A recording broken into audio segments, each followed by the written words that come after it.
All right, I think we're gonna go ahead and get started.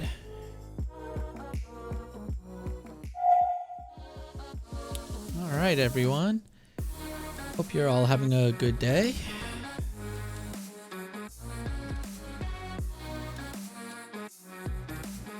Level out my music a little bit more. That's not my music.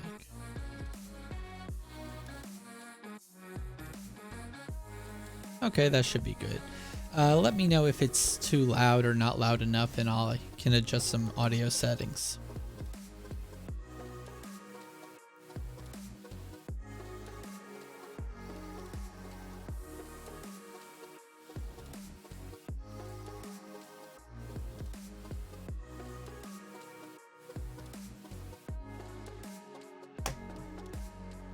So today we're gonna edit some photos, and my competition is over with. This is just gonna be kind of a practice, just having fun. Take ourselves too seriously, we can mess up, and we can try out some new things. So this is just gonna be, you know, for fun, whatever we want with these photographs.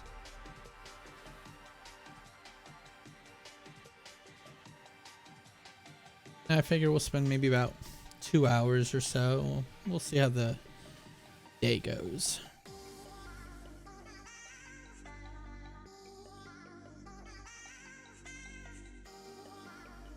Make sure all of my stuff is set up properly.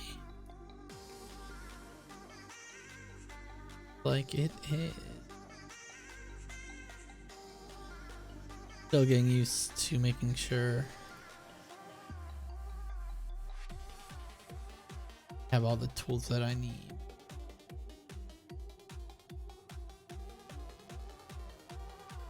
All right, let's get started. So we're gonna use Capture One to start with. It is my preferred RAW processor of choice. You can use whatever processor you want. It's all personal preference.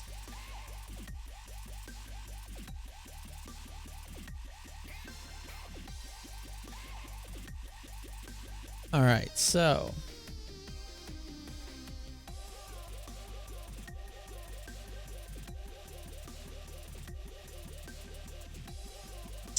hold on, gotta fix a small little error.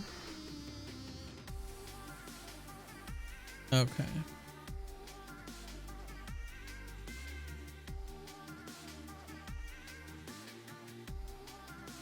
Thing.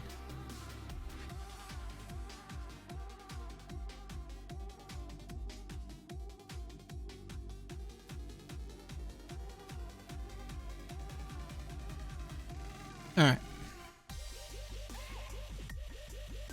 Adjust that volume a little bit more. I don't know why I'm not getting. Okay. So I figure the first photo we'll edit will be from this series. A couple of the techniques I've been looking at require studio environment, at least until I can get the technique down, and then I can apply it anywhere I want, really. So we are gonna start with one of these photos, and I do think want to start. I was thinking this one because it's really different what I'm used to shooting.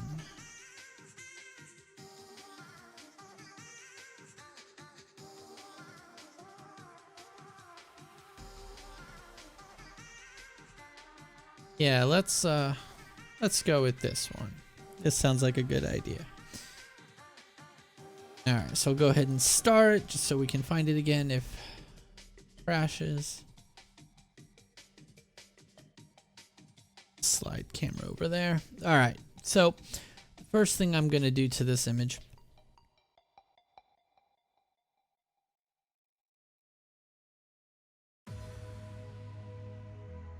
So we have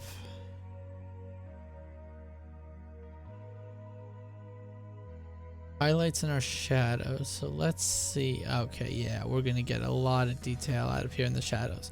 So we're gonna start off very slowly at first for this main part of the image, and we are gonna be using some layers. So that's gonna help us out here. We're gonna pull the highlights down, which I don't think there's a ton in this image. Pull the blacks up ever so slightly to bring back a little bit of that detail that was getting lost. Then we'll pull down our whites just a hair. And this is mainly going to affect the shirt a little bit.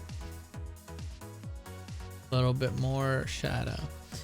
So eventually what we are going to do is pull the detail back in from her skirt, pants. I think she's a skirt. I think it's a skirt.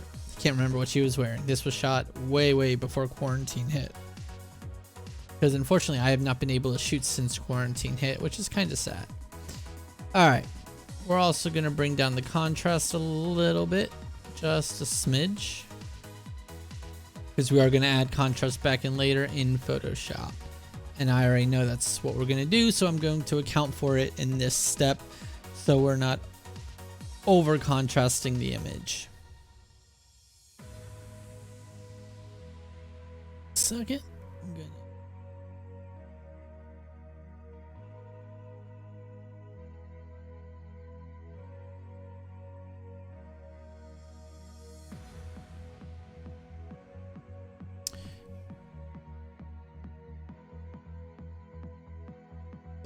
Alright.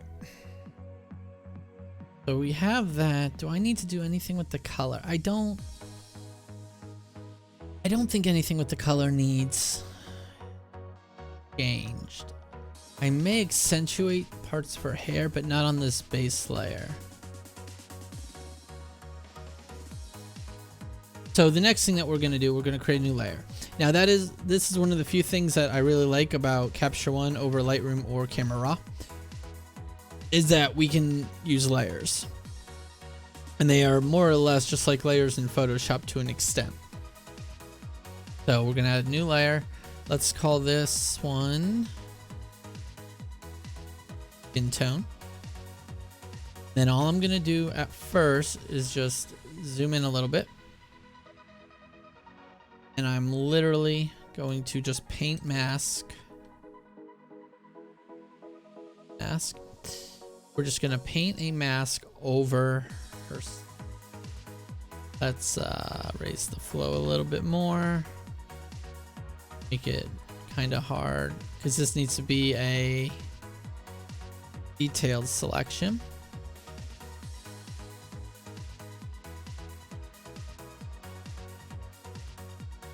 So Capture One has some very strong color tools, and that's what we're going to use here to even out this.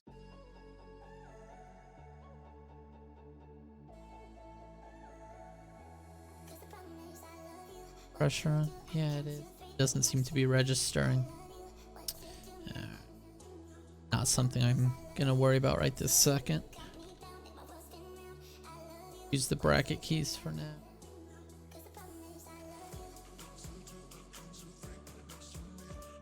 And the only reason I'm trying to be normally I wouldn't be so careful, but because the background is brown, it lives within the red spectrum, which is the skin tone.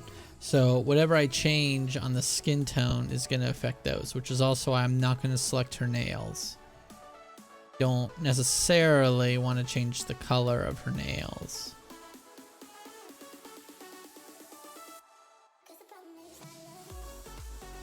And obviously if we notice it changing, we'll come and paint the mask off.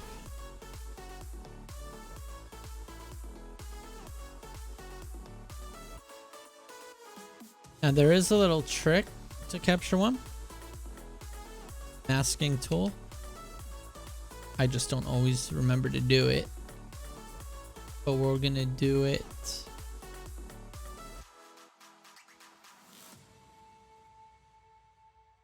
Stomach here. So all we're gonna do, you know, let's put this at 100%.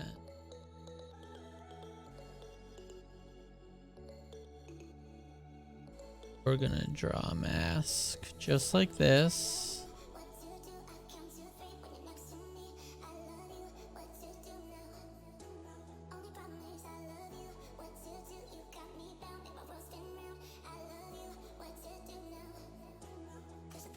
Okay. And then I should be able to right click and fill mask. And then I should be able to do that for all the other parts of the skin. Let's go just a little softer on it. It doesn't need to be. And again, once I do the effect, you'll see that the mask really doesn't need to be perfect. And if there are no reds or yellows or something akin to skin tone close to where you are, the less accurate you have to be.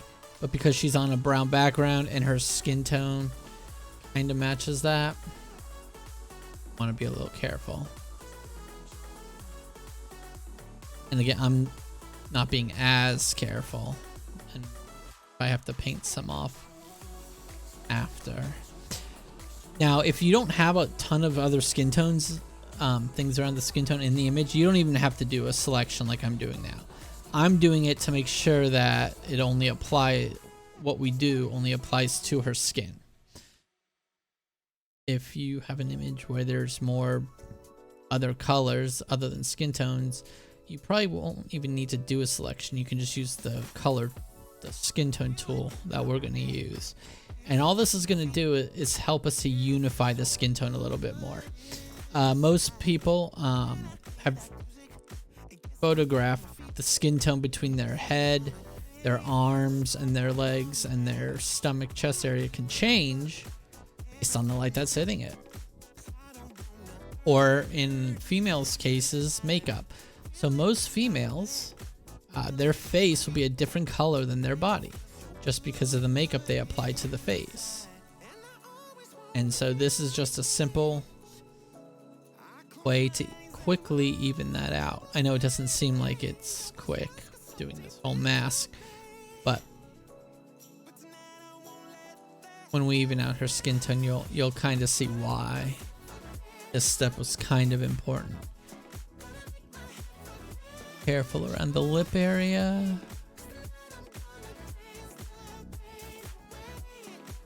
Yeah. And we'll go up into her hair a little bit. We'll feather it out.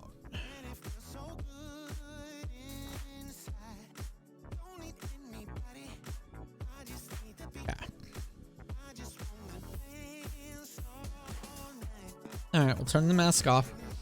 Then something I want to do before we do that, I noticed we'll add another adjustment layer. We'll name this shadow lift. We're going to bring up the shadows a little bit more.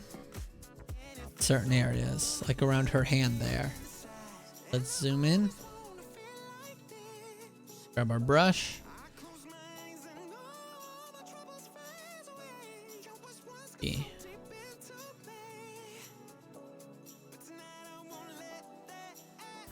I just want to lift shadows. We'll come in and adjust this a little bit more after the fact. Our eraser tool to erase some of it away. Get rid of that halo. Now I'm trying to do this fairly quickly.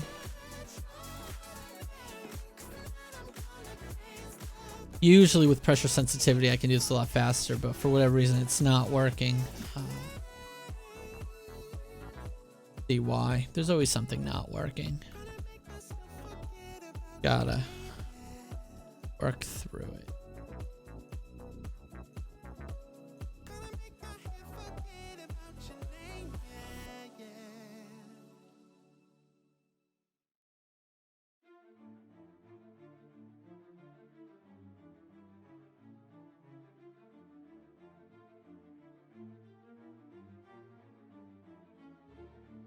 Alright, so now let's go ahead and unify the skin tones. So go back to our skin tone layer that had that mask on it. So that mask was preserved, and that's the only reason I turned the layer off. I didn't want to potentially get rid of the mask. So take our skin tone. We're gonna go to our color palette, And under our color editor, we're going to go to skin tone. This is going to give us a little box here. Zoom in just a little bit. Move up to the face. I'm going to use this color selector here. And we're going to select an area of good skin tone, of the skin tone that we like.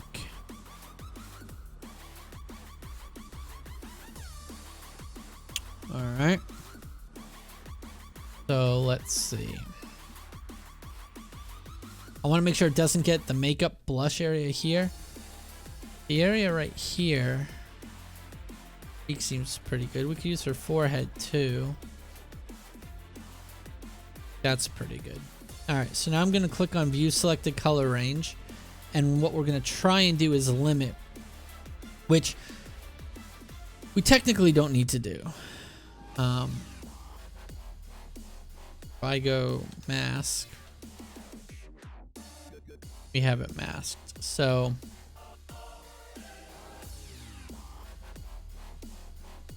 as long as her skin is all showing up, be okay. All right, so now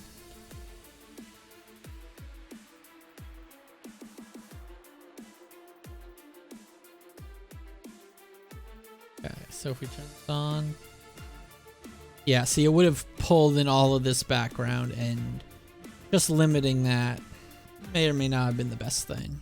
So let's zoom in. Just so we can get a better idea of what we're going to do. This is all going to help merge the colors between the face and the arms together. So the first thing we want to do is find if we want to keep the hue where it is. And I think about right there is pretty good.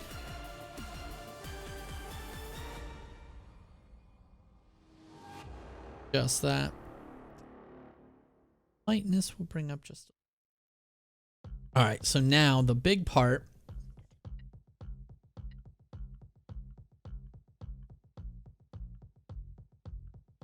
Drag it up. Now what this is doing is it's unifying this color to here and all to here. Any color that's within this range, which because we did a selection, we can actually increase a little bit more.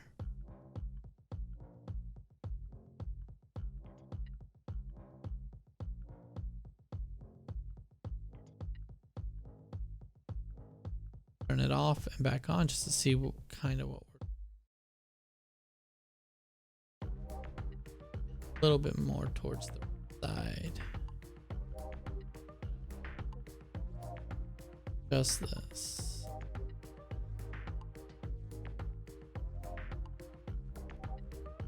Yeah. I think we're looking pretty good there. And then we'll adjust the saturation. Now saturation we don't want to do too much because it get pretty bad, but just a little bit of uniformity in the saturation, and then the same thing with the lightness. We can do it to where it just totally lightens all the skin, but then we lose shadow detail.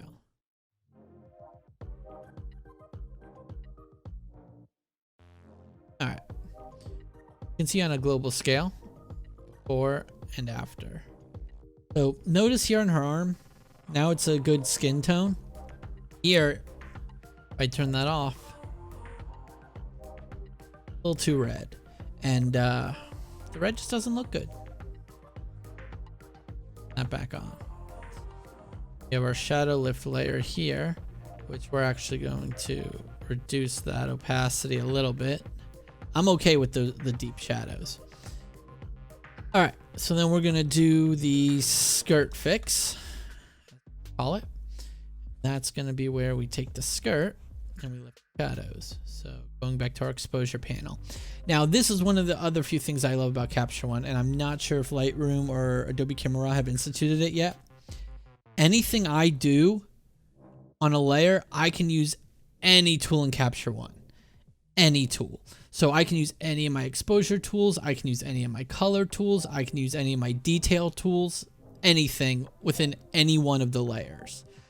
Because Lightroom and Adobe Camera don't have layers, you know, you have your adjustment brush, you have your radial filters and stuff like that. But some of the hue tools and stuff I don't think you can use. Now, I think they have it in the works or it's already been released. I'm not sure. I haven't stayed up to date with that yet, but I need to. But I do think eventually that they'll develop a system like this. But until they do, right now, Capture One's the only one I know that does something similar to this. So we're just going to yank the shadow all the way up just so we can see what happens. And we're going to paint here on the dress. And I'm going to do that trick I did earlier.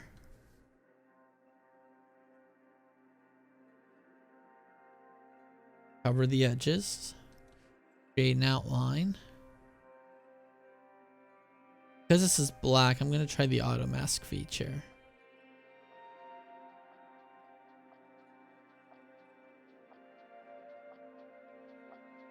And it'll try and help create a mask for me.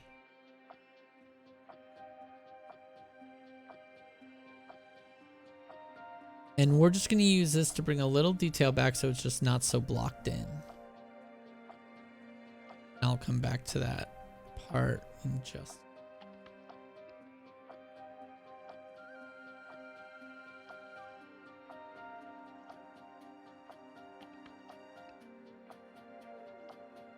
mask. Come into a few of these areas that were missed.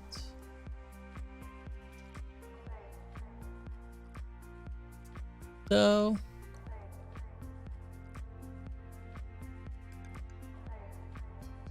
alright.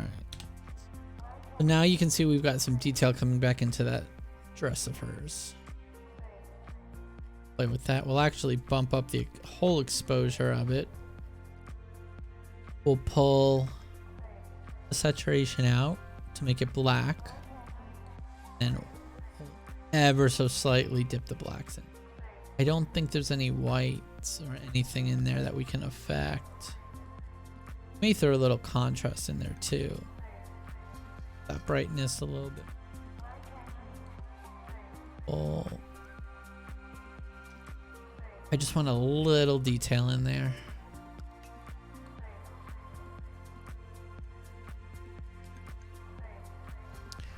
Just a little something. It's still going to be kind of blocked off. I don't think we're going to be able to get... If I pull that up there, it gets a little too extreme here. So we're going to low flow, brush, turn off my soft brush.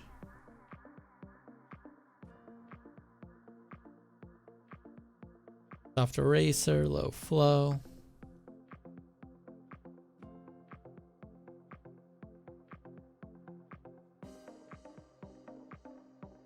Off.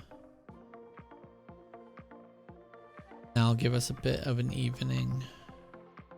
And what we'll do is we'll add saturation on another layer.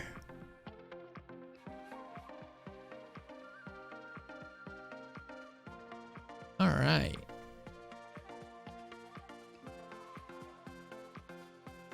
So now we just have some detail back in the skirt. All right, that's looking pretty good.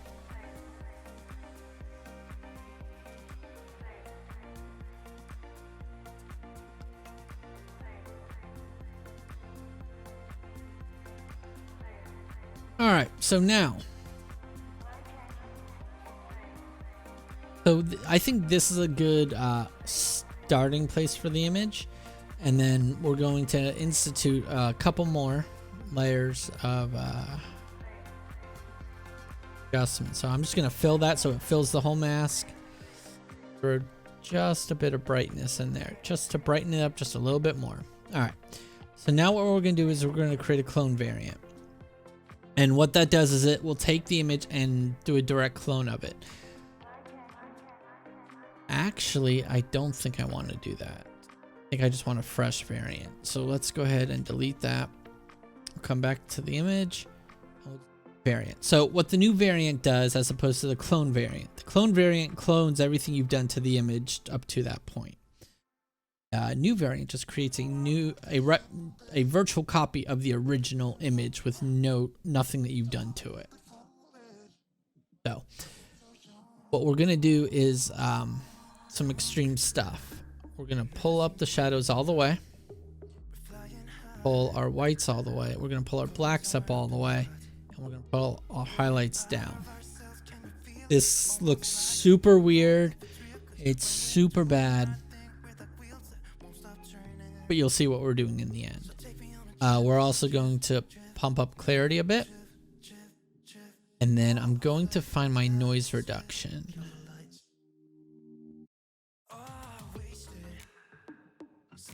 Correction. Up. Wrong tool. Noise reduction. And we're just going to reduce as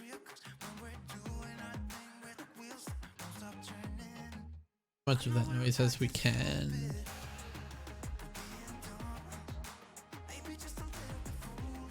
Hoping it would do it a little bit more in the dress area because we're getting some weird dress, but I don't think it's gonna be that lenient with us today. So, all right.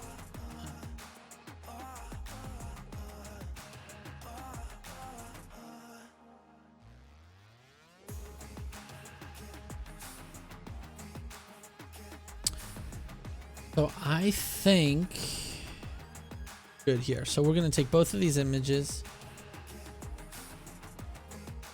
Gonna export. Let's change where this is going because output bit RGB. So this will export in 2 different files. This is the one downside to using Capture One over Lightroom. I can't just open these up as a smart object. Normally that's the easiest way to do it. You open it up as a smart object. And, you know, you can finagle your way around it, but can't do that here. All right.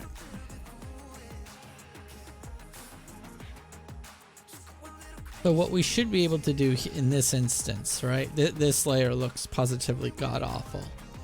But we're going to duplicate it and we're going to boom. Then we're going to turn this top layer to soft light to add some contrast back. Okay. We're going to play around with these 2 layers.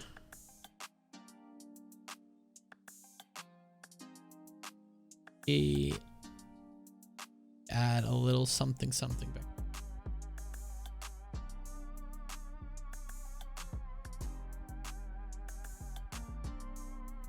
Because there are crazy negatives, almost reverse HDR, if you will, of the actual image. As you can see, it's helping us lift some of these dark areas. And because we did it with the raw file, we're going to have very, very, very minimal artifacting.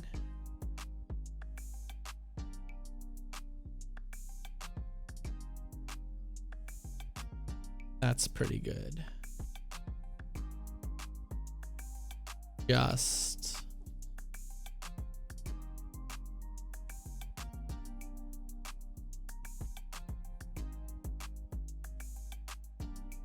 okay.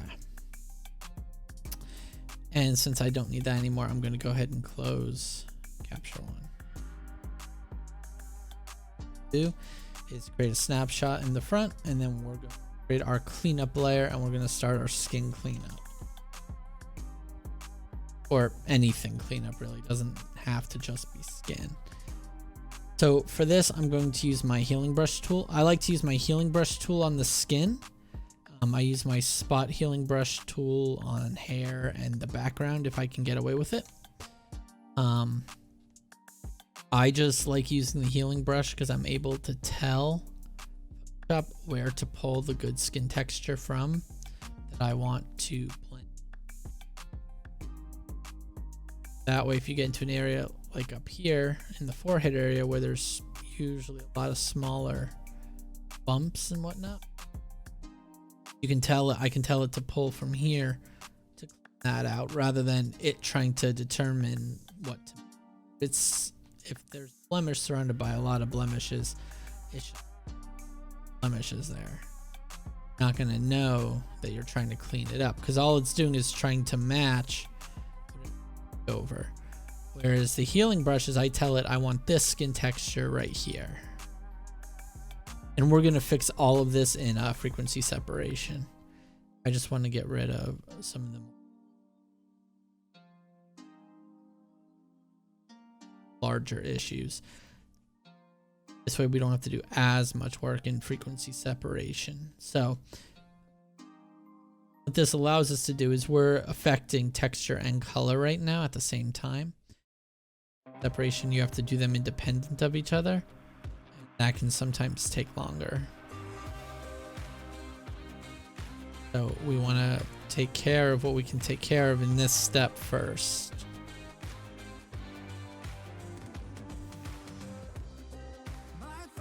And you don't have to use the healing brush tool if you don't want on a separate layer. You can go on the same layer and use the patch tool if you want.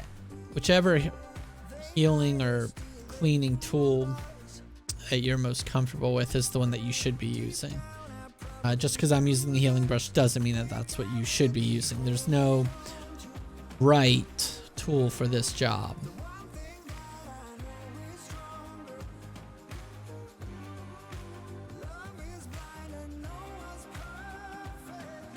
And we're cleaning.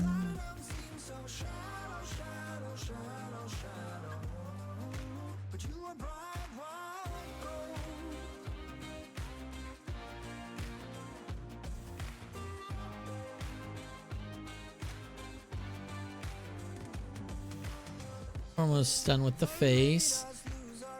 Because a lot of this other stuff gonna be a frequency separation.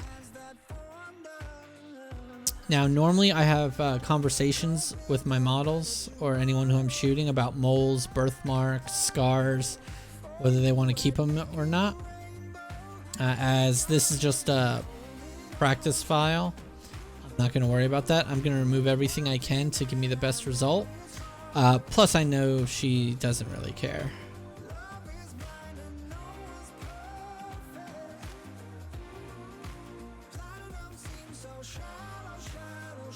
See if there's anything on her arm. Couple of bumps. Nothing major. We're also gonna go through her sparkle. Like we had some glitter from the nails. We have a little. We'll go through the clothing and clean up some of these little areas here.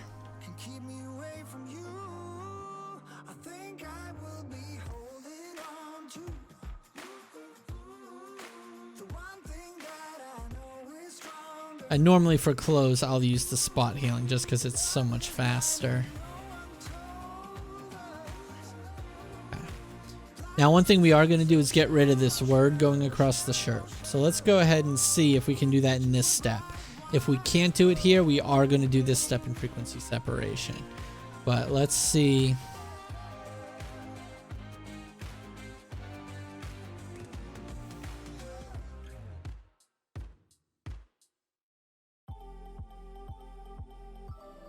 Could have done a selection and a content aware fill, but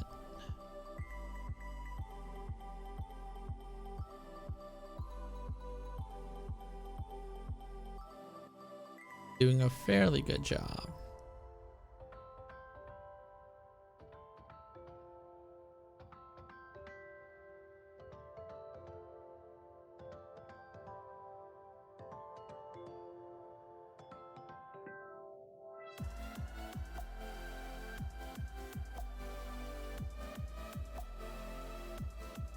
And I normally try and tell people not to wear this onto a shoot. I mean, there's really nothing wrong with it. It's just, I don't know. This day and age, people, if this image using that could never be used for any kind of commercial purpose. Just for her wearing it normally, though. But I'm always cleaner the better unless it's intended. And this shot just Nothing about friends lends itself. Help this image.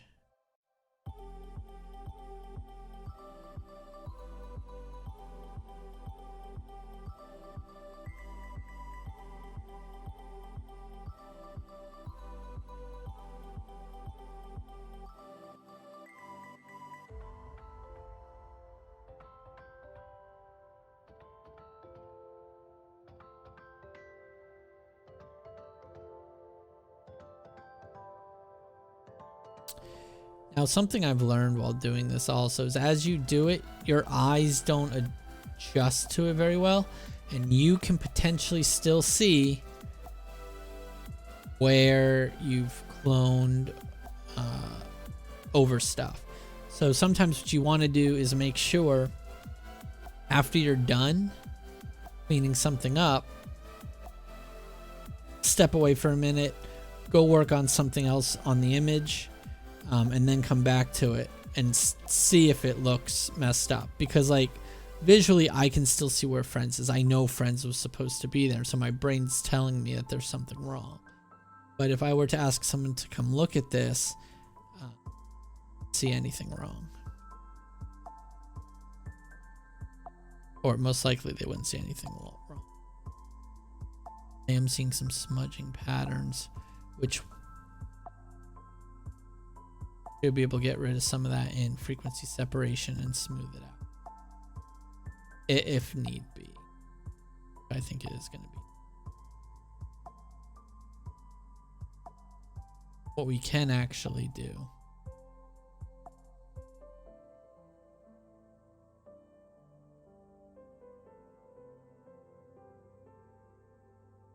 let's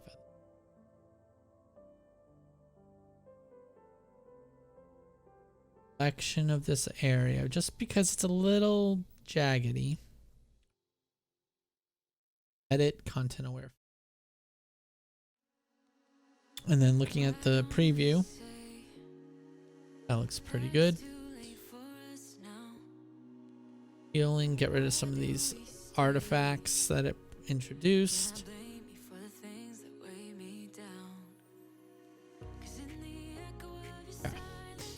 That just helps blend it in a little bit more, and then some of this stuff will get smoothed out in frequency separation. Hey Kyle, thanks for the follow. All right. We're also gonna. She wore a black bra, so I'm wondering. We'll probably just leave that. If it bothers me, I'll get rid of it in frequency separation. All right. Next step. Do I want to do frequency? Oh, we got to clean up that hair. I just realized the hair. All right. You having a good evening, Kyle?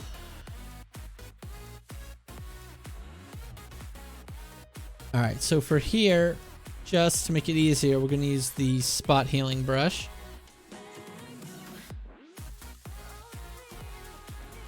I'm doing well, Kyle. How's your night going so far?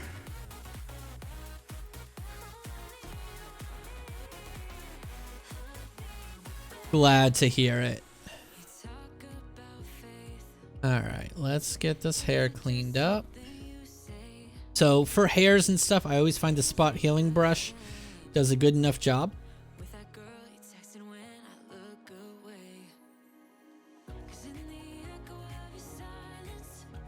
Especially when there's not a ton of stuff around. One of my biggest flaws when I do photograph is I forget to make sure their hair is straight. So get all this. Sure, Kyle, go for it.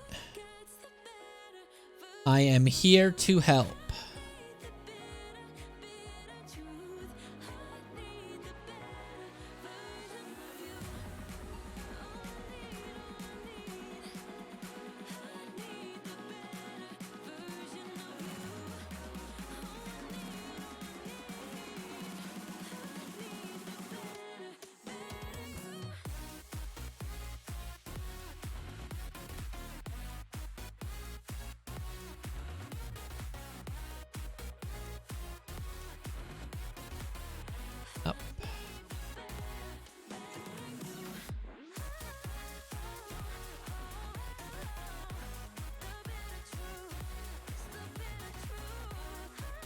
Ba, ba, ba, ba, ba.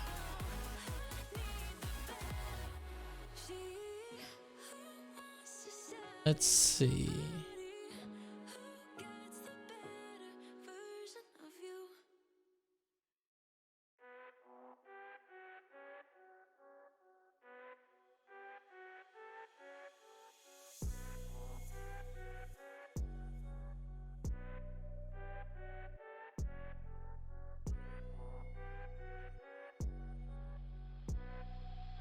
All right, so we're still cleaning up.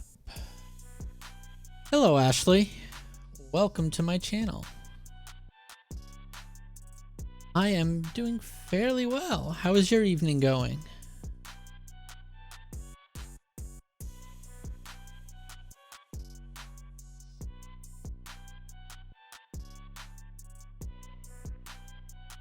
Photos in the nature and transfer them into my PC. They auto enhance when I try to edit them in Photoshop, but I want the picture raw so I can edit it myself. I've tried turning it off, but it didn't work.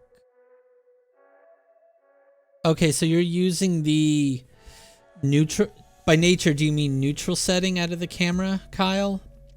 And if you are, and you are shooting in RAW, correct?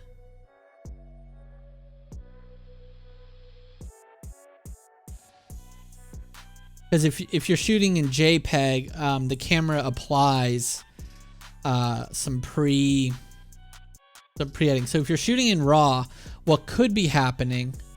Let me open up one of my RAW files real quick, and that was not the button I wanted to press. Let's see. Let's find my RAW folder because I just moved all my hard drives around yesterday. Sure. Let's see here. Septober, welcome. Thanks for the follow. All right, so I'm going to...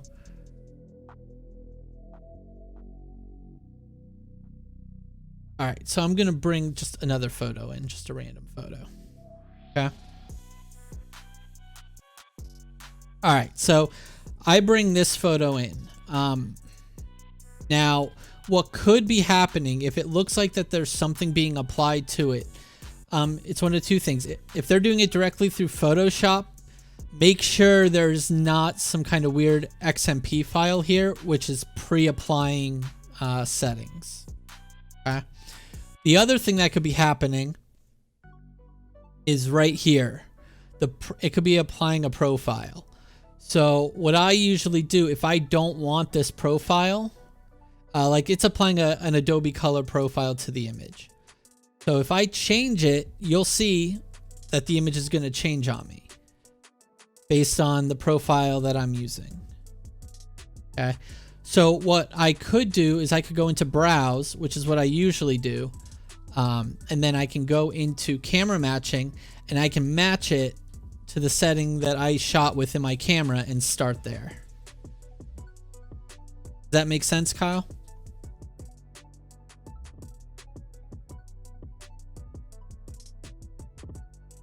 So what mainly is happening is it may just be a preset or something that's getting applied when they're pulling the image into Adobe Camera Raw. Now, if are you using Lightroom at all, or are you just going straight into Photoshop?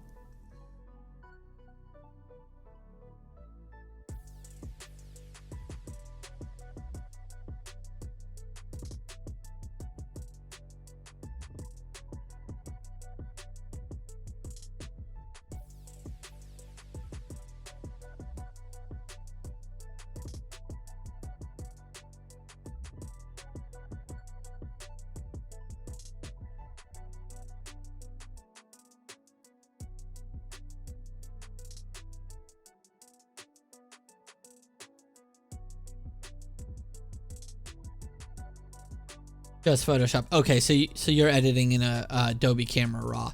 So yeah, just double check that there isn't some that it's the profile that's being applied. That's usually the case, as long as you're working on the raw file. And you can easily tell by looking up at that box under profile, and it'll tell you what it's putting it as. And then you can set it to one that you want, or you can color match it. Cause like, I have a ton. So if I pull up another image real quick, I have a ton of different profiles that I can use here. I went a little luck crazy one day and found a whole, because I also do some light video work. A lot of these LUTs I have, I can also use in video, but I can come in here and starting off, I can apply various settings right off the bat to my raw image. So you just want to make sure something like that isn't being applied to your images when you're bringing them into Camera Raw. You could also try, and if I can find it, because apparently Adobe did a huge update Camera Raw because it looks a bit different. Let's see here. You could also click this drop down and reset to default and see if that adjusts anything.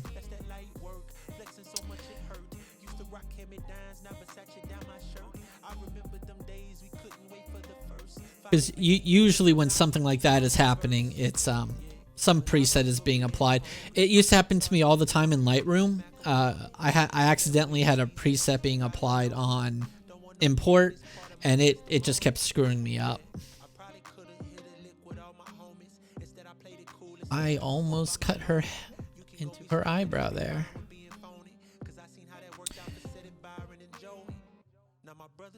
Can I just say I love pressure sensitivity? It's like the best thing on the planet.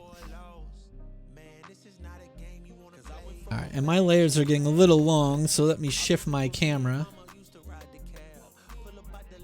So I'm out of the way of the layers so you guys can all see the layers I'm working on.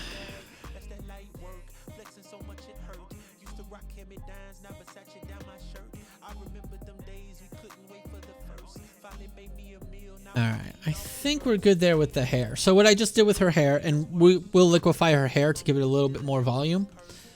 Just got rid of all those stray hairs, some of the brighter hairs that caught the light. Oh, no problem, Kyle. Hey, you guys feel free to ask me whatever you want, and if I know the answer, I will answer it. Alright, so now we're going to go into frequency separation. Now, I work very non-destructively, so I do not like to flatten anything. Which also means I have very large documents, which gets a little crazy sometimes. But what we are going to do is a little trick I learned.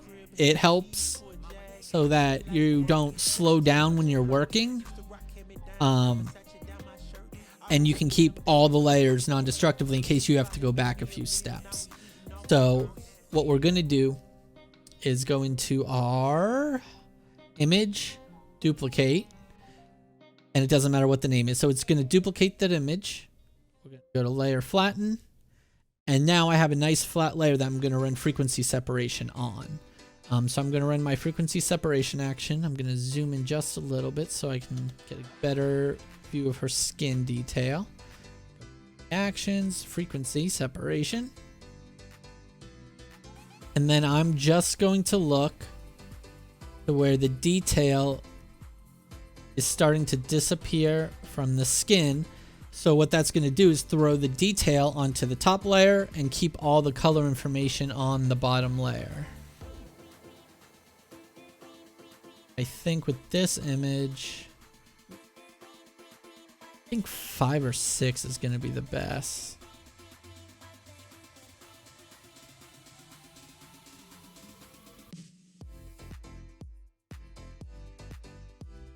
All right, we'll go with 6. Now, unfortunately, there is no magic number that you can use for this. It's all going to vary based on your image, based on your pixel count, and a whole bunch of other features.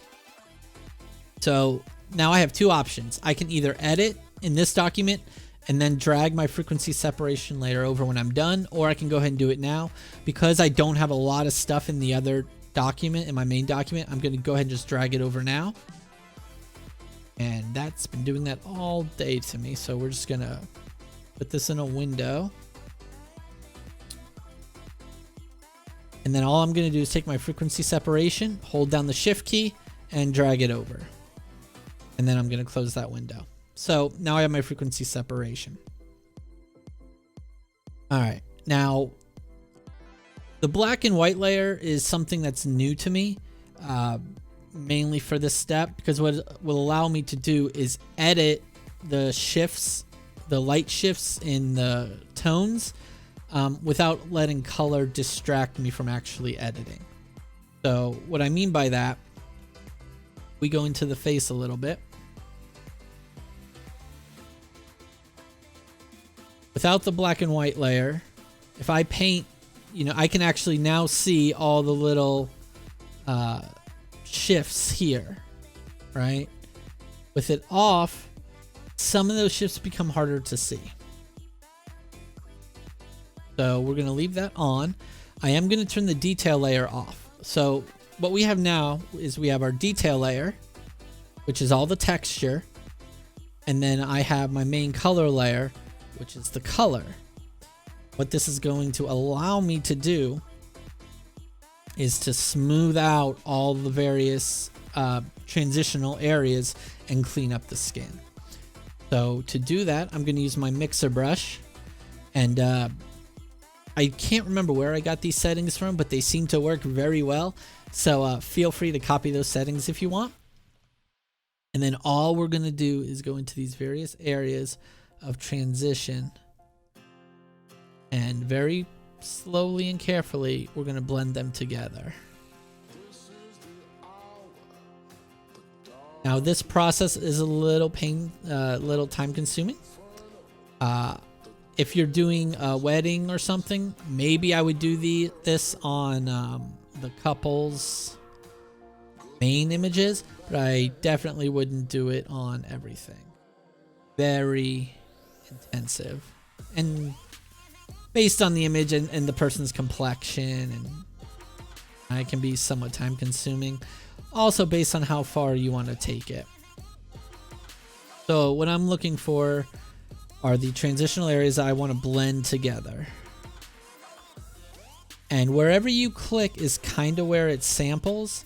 So then, like if I click here in this darker area, it's going to put the darker color in there. So we're just going to go through without some of the blotchiness. Now, what this is really, really good for is if you have a subject who has really red, blotchy skin. This works wonders on that. It's how I get rid of blotchy skin, especially on the arms, the legs. It's magic.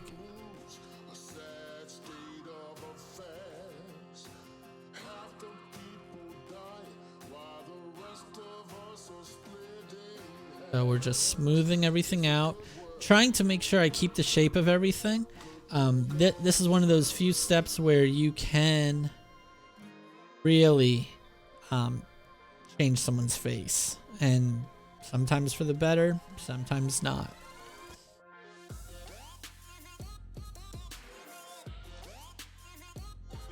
Here, smooth all this out. Sometimes I move in circles.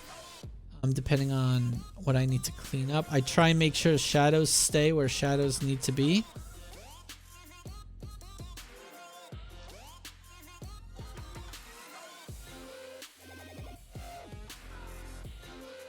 That out. We'll zoom out a little bit, just to change the visual distance of my eye to what I'm looking at, so I don't become sleepy-eyed while working. Because you really don't want that to happen.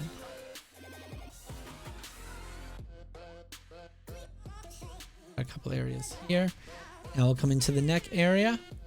I'm going to be careful around these necklines. I'm going to smooth them out a little bit, but I want to make sure I don't get rid of them because they are supposed to.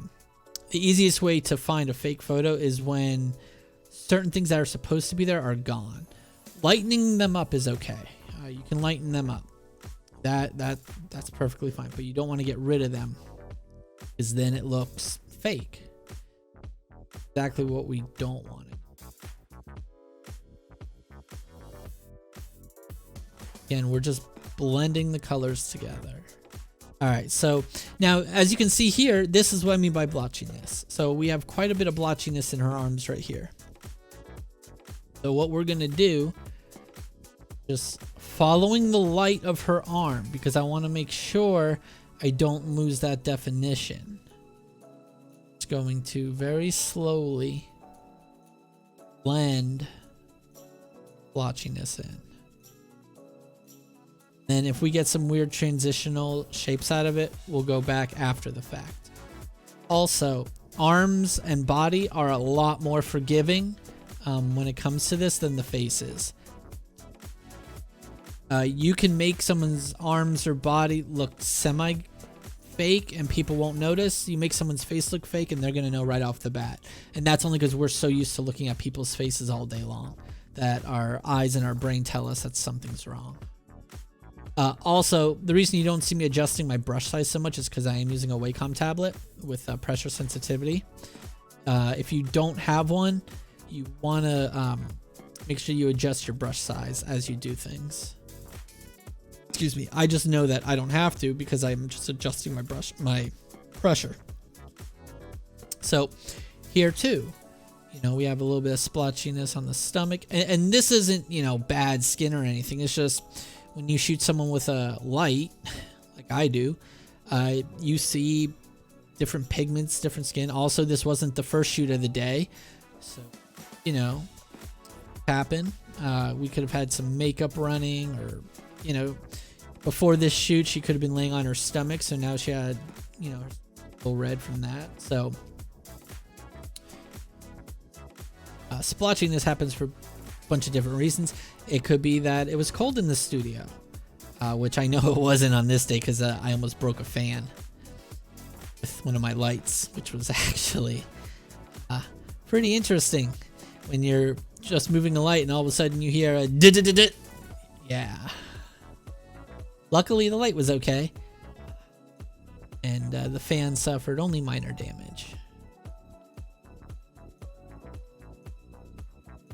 And then this arm doesn't need it because she's got quite a few tattoos going up it, which are covering.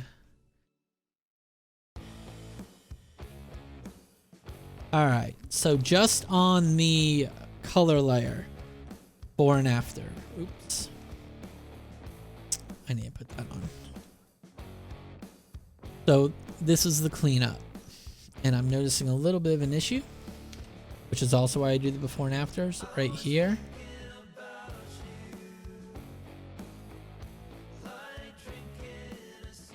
And a little bit up here.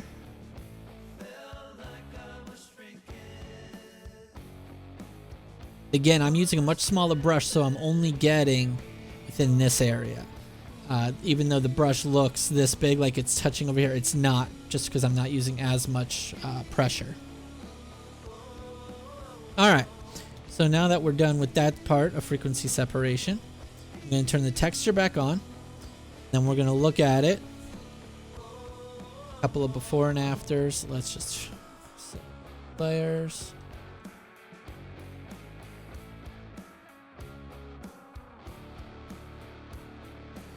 I'm just looking to see if there's anything that just visually sticks out to me as wrong or bad. Alright. So now we're going to turn off the black and white layer. And we're going to do the before and after here. And everything's looking pretty good. Go a little bit further out. For some reason now I'm not seeing after. So you can just see we cleaned everything up. Evened out a few transitional areas. Now we're going to go back and we're going to see if we need to fix up this shirt. So I'm going to go back to my color layer. Let's see what happens if I remove bra sticking up right there. And I'm just doing this with the mixer brush by blending the colors together, because the only thing that's creating that hump is shadow. So like I could do that here too. Like let's say I don't want this wrinkle. Easily come into frequency separation Trying to get rid of that. Like this one too, that wrinkle is starting to annoy me. So all I'm doing is I'm blending colors together to remove it. Because there's no texture there. A wrinkle is not texture, a wrinkle is just lights and darks.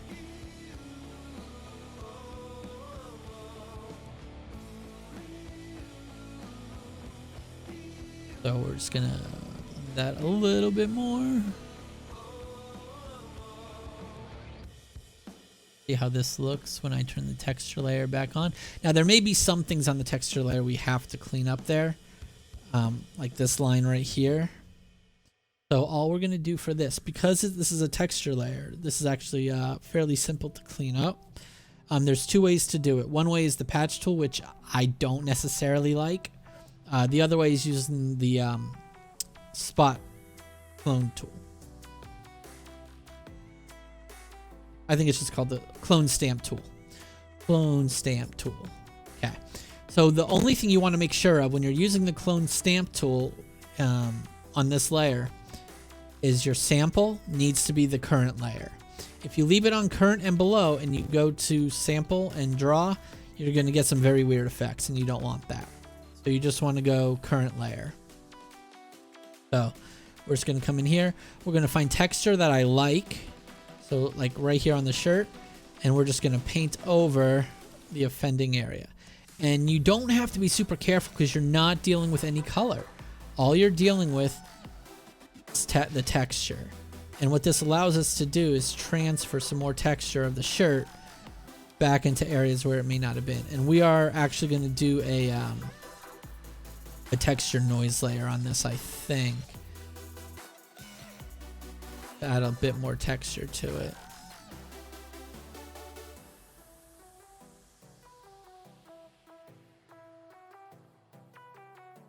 Some of these areas are looking a little from when I originally she had friends written across the shirt, so I had to kind of get rid of that.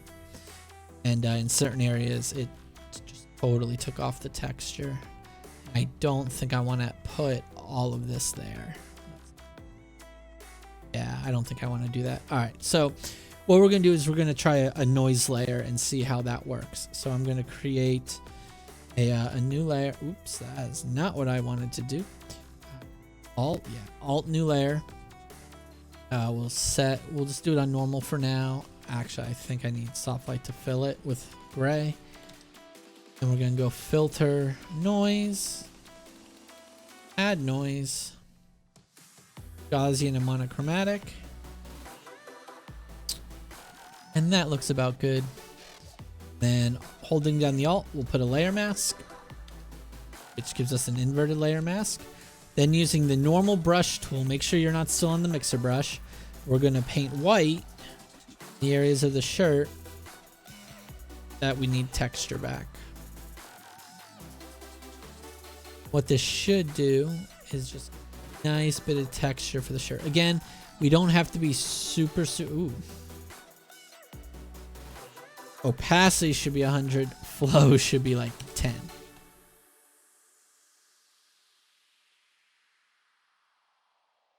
Shift.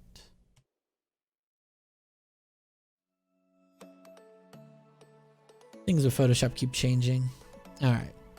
So now that I'm using the right settings, because I'm on a Wacom, I use flow for everything. If you're using a mouse, I would use opacity. It'll just make it easier on you to get the effects that you want. We're just painting in certain areas of the shirt. Back up. It's not going to be super noticeable. And if we need to reduce the texture of the other elements, we can from this texture layer.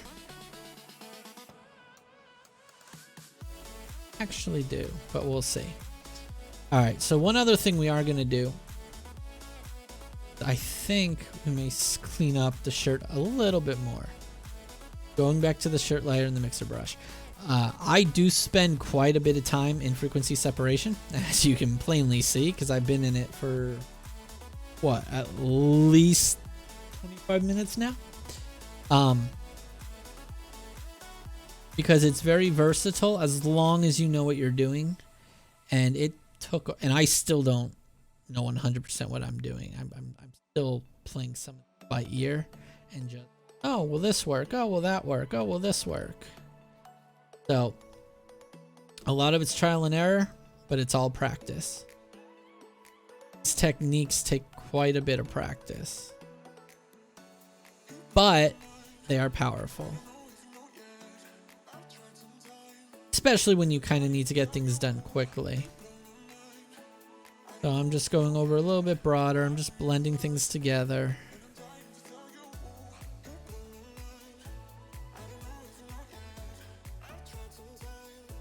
Blending, always blending. We'll just do a little light blending down here. Crazy down here. I like some of these wrinkles in the shirt. We'll add some shadows back in if we need to. Alright, so let's turn our texture layer on. Top layer. Alright. So we're looking good there. And I don't need these backup layers, so we'll just delete them. We'll take the color fill and leave it, because when I dodge and burn, I'll use it. Let's actually go ahead and save this, because that's how you lose your work.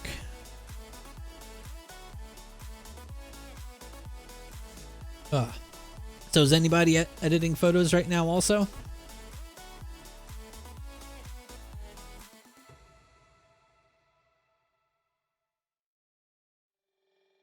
Save, because saving a 16-bit file.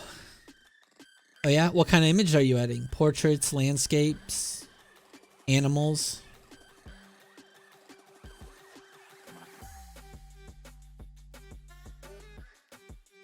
And like I said, you guys are free to ask questions about anything that I'm doing on here. Portraits? Yeah, portraits. So if you guys, if a thought jumps into your brain or any of that, feel free to ask.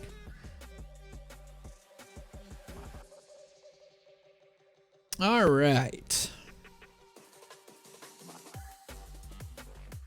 So this is our before and after frequency separation.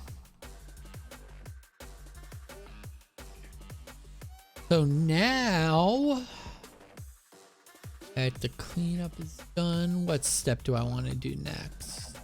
Let's do some initial dodging and burning. How's that?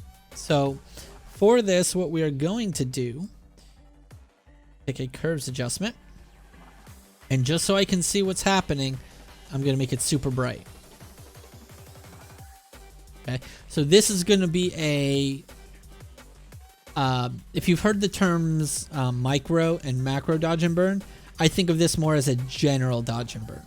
Okay, so this is actually a pretty cool trick that the moment someone taught me this, I about had my head explode. So what we're going to do here, just get super bright. We're not going to keep it this bright. I just need to be able to see what's going on. We're going to double click on the layer, and then using this blend if area down here, I'm going to take it from the underlying layer and take that out of the shadows.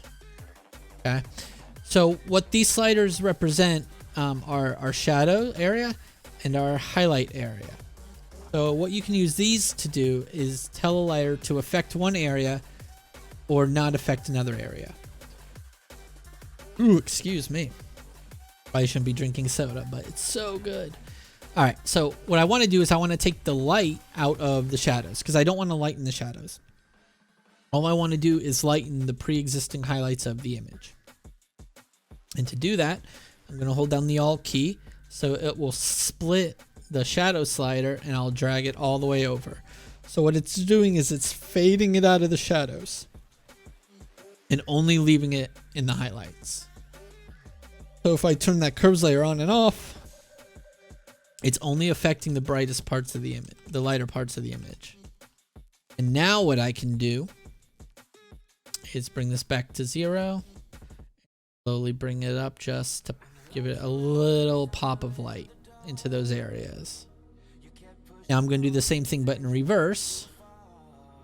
Curves layer. We'll super darken it. Double click, blend if, and we'll pull it out of the highlights. And in here, I'm going to come a little bit more out of the shadows. And then again, bring it back to 0. And just this one, I'm only going to go a hair down because the image is already kind of dark as it started that way. So we will name this General B for General Dodge and Burn. So just a quick before and after. Before and after. So we're just adding just a touch of contrast to the image in the brightest areas and in the darker areas without having to paint anything. I don't know of an easier way of doing it than that. But it is a great way of doing it. I will tell you that. Alright, so let's see here. Next steps. Actually, I think the brightening. Oh, yep, the brightening is a little too much. So I don't want it to brighten as much. Okay.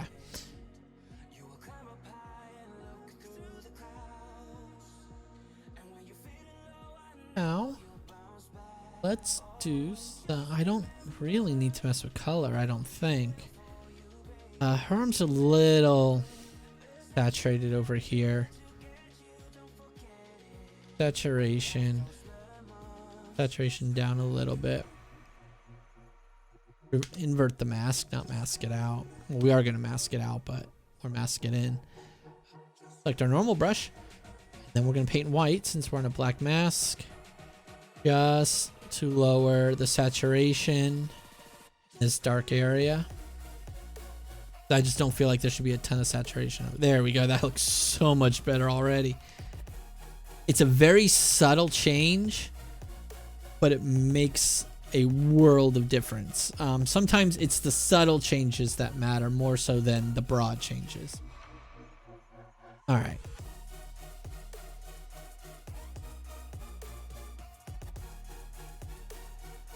So now let's play with her hair a little bit. And for the hair, I think what we'll do is we'll just throw a brightness filter. Pop up the brightness.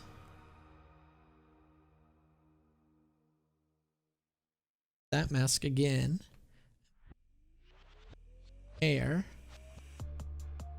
Light brush. She has dark hair, so I don't need to be too careful with this. If it's lighter hair, sometimes it can create some weird colors, but because her hair is dark,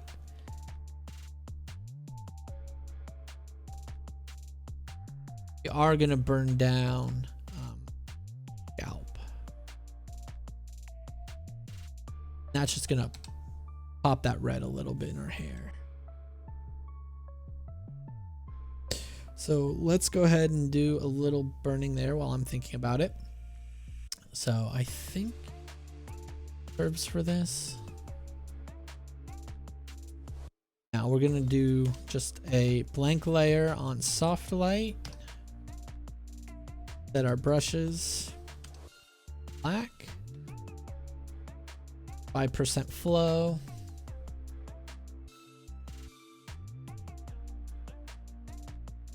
Area.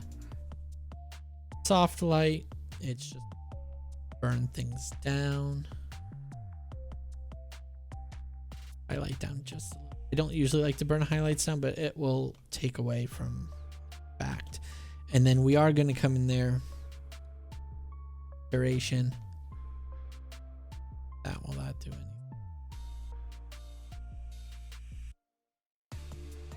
Some of those reds out. And actually, let's do that on the red channel. Red channel. Wow. Color there. Vert. Get in on the scalp area. And that, the only reason this happened was because the combination of our vibrance darkening. It just added a little. Okay. So what that did, see how bright that area is here? It's kind of distracting, and now it's kind of gone away.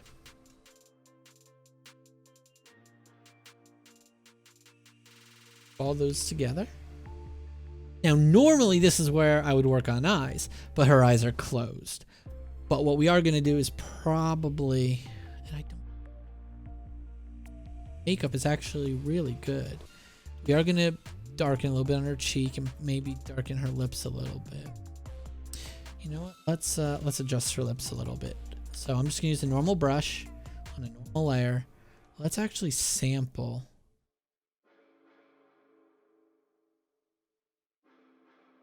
Lightly paint.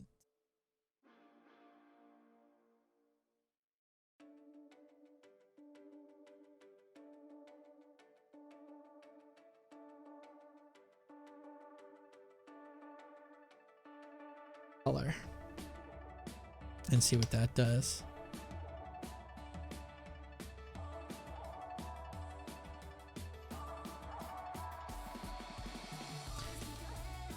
I like that. Alright, so we're going to delete that. We'll go another route. Hue saturation. What I'm going to do here is I'm just going to crank it up so I can see it. And we're going to use our brush tool to paint it in where we want. And yes, it's going to be overdone, but that's only because we're using it as a guide right now, so that we can create a nice clean selection. Now, obviously, you don't have to use a brush to paint this in. You can use the selection tools. You can use any method, really. I prefer the brush. It's just what I've been using for the longest time.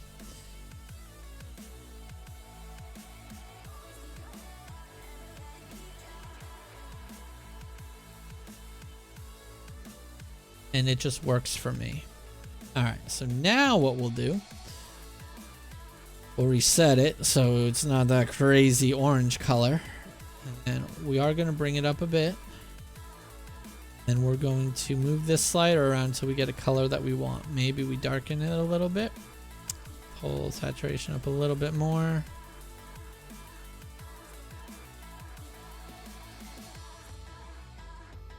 And then I do think that's still a little too strong, but I do like the color. So we're going to reduce the opacity of it. Okay. So we've just added a little pop to her lips. A little color. Which she had color there. Again, this was probably... How late? This was probably hour 3 of the shoot we're on. Because I have marathon shoots for whatever reason. So her hair, you know, her makeup was starting to wear. And by hour 3, you're a little tired. You forget. Like, she left all this jewelry on. I should have had her take that off, but I'm not about to clone that out. You can. You most certainly can clone it out. I'm not going to. Alright, so now we're going to do a little painted dodge and burn. And for that, let's throw this into this layer here. And for the painted dodge and burn, I'm going to use this handy dandy beauty retouch panel toolkit thing. And dodge and burn curve setup. Now, the reason I kept my black and white layer from earlier is because this one has a black and white helper layer that I don't like, because I think it does too much. It's actually manipulating the color when it turns it to black and white, and I don't like that. I like using a true black and white, and then if I need to adjust anything, I'll use a curves. So I'm going to throw the color fill on top, and then I'm going to come into the dodge and burn. And so now we just have our 2 curves layers, and we're just going to paint white at probably a 2% flow where we want to highlight. So, and I'm going to stay pretty zoomed out for this. I want to highlight there. I'm painting black. I'm going to white there. A little bit on the chin. Leave the nose alone because it looks pretty bright to me. We'll come into this part of her hair. Again, I'm just following the natural light that's already in there. Her shirt's white, so we don't need to do anything there. Here on her arm, we'll do a little bit. Right here on her stomach, it'll help accentuate a little bit. We'll add a little bit here. Not too. And then anywhere we know that the light is hitting is where we'll also brighten a bit. On this image, we don't need to do too much. May add a little bit right here on the inside of her arm because that would have caught some light. So that's dodging. You know, just a subtle pop, and then we're gonna burn. And this is where we're gonna help sculpt the face. Add. Darken around the neck. Shadow. That a little bit darker. Give it a little bit more dimension. Not going to darken too much of the hair because that's pretty dark as it is. We'll darken the other side of the neck. Come up here onto the stomach. Oh, there's a nice light hitting the side of her stomach right here. So we are going to come in here and brighten that. And then what we may actually do too on our burn curve, burn layer, darken the makeup a little bit. Maybe just a touch. Eyebrows. And the shadows are pretty heavy in this image.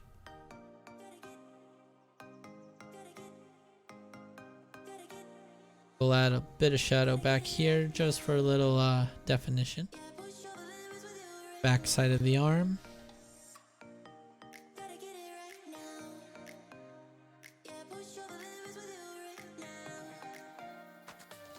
We look at the before and after of the burn. See, we're just adding a little bit of detail in there. So if we do the full before and after, dodge and burn. Turn off the black and white layer. Let's see. We just add a little bit more dimension. It gives the arm a bit dimension. However, I am seeing a weird line right there. So we're going to come into our dodge layer because I want to fix it with the dodge. And we're just going to slowly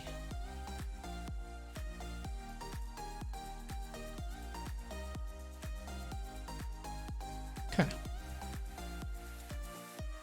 So now, after I save it, we can start messing around with some color stuff.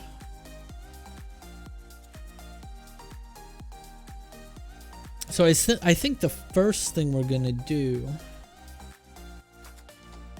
is add an actual light source and see how that looks. Yeah, I think that might be something fun. So create a new layer. Let's pull up our gradient. And I'm going to choose, first things first. Let's choose our basic gradient. Color to transparent.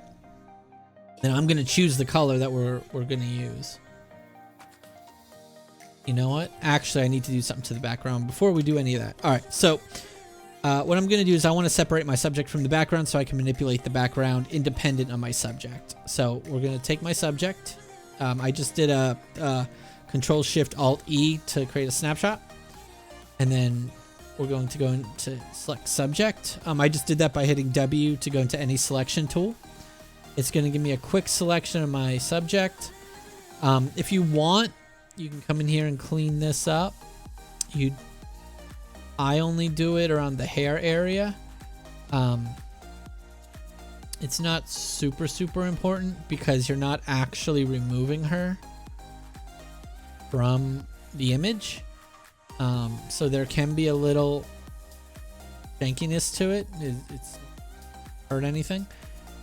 And so then I'm going to go.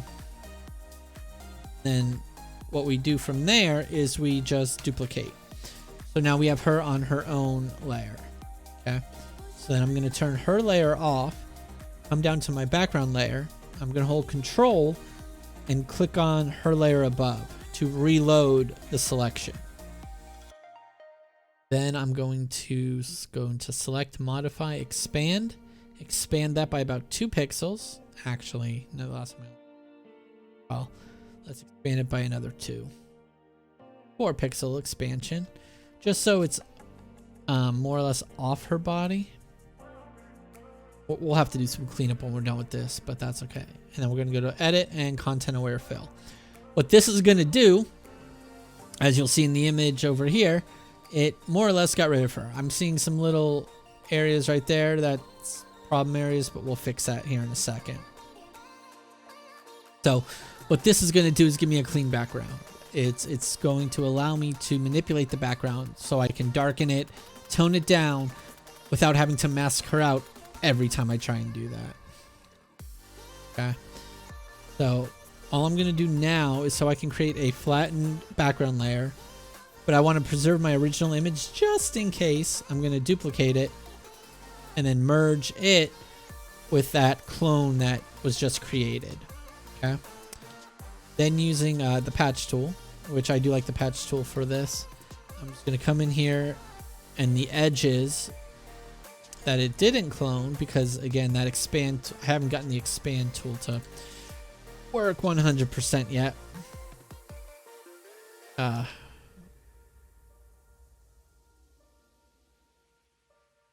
you don't have to be super careful with this, especially on a background like this, because it's a very abstract background to begin with.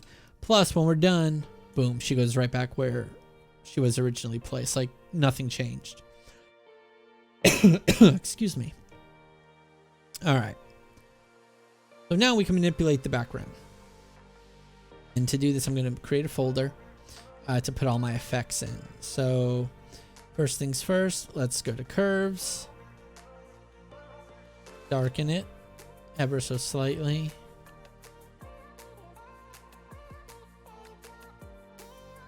Darken it. Let's see here. If I throw this into luminosity, how does that look?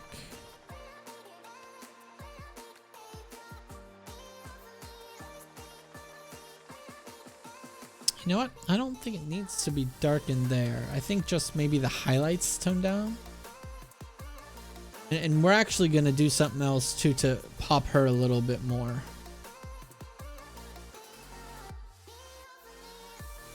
Let's see.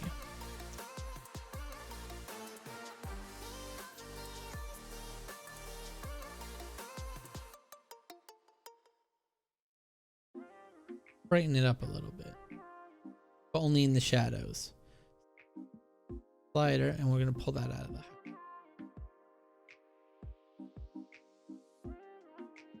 house. Verse.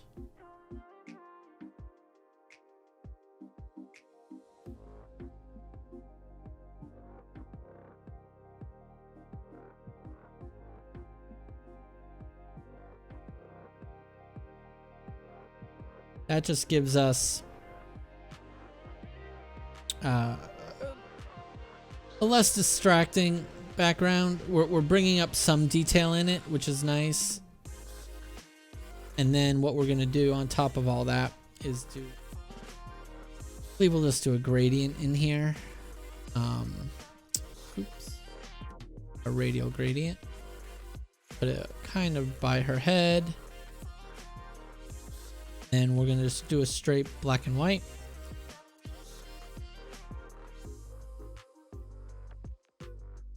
And I mean, you can use whatever colors you want. For this step, I always do black and white. Change that to soft light. Spotlight effect. But I can move. And move the spotlight around. Just all I'm trying to do is create a little separation between her and the background, like there was a light back there. That down, and we just slightly bring it back up. Okay.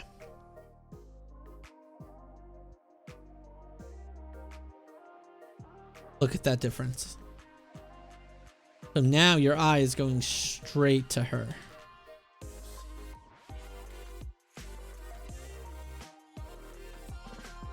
Okay.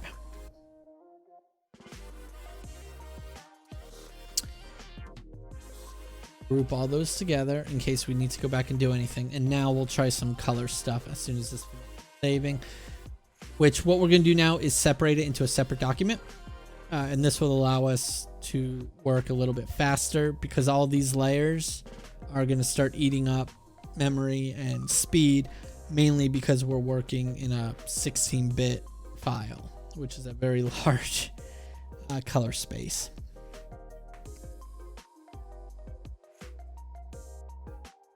Don't forget, if you have any questions, feel free to just chat and I will answer them. If I know them. If not, I'll look them up and try and get you an answer by the next stream.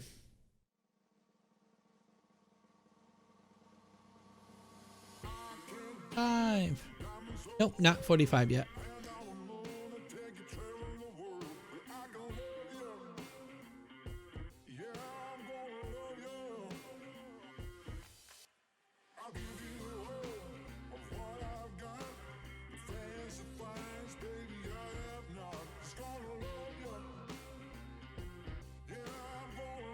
$75%.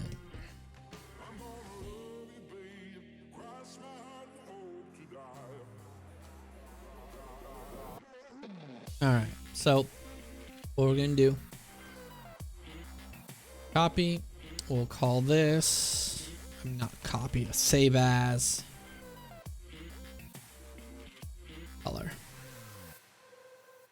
That long to save again, but I should have flattened those before I did that, so it wouldn't save again. Hindsight's 2020. Or at least that's what we tell ourselves when we screw something up.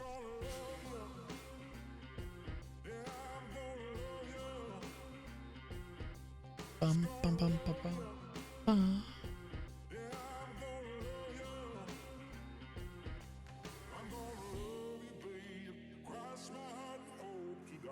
Tell you, music is so important when doing this stuff.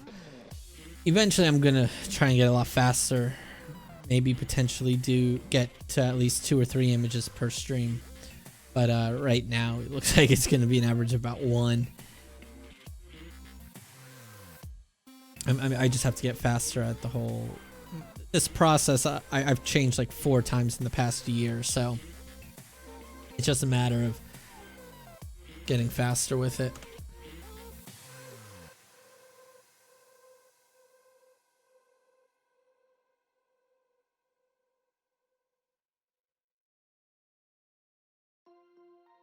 Save.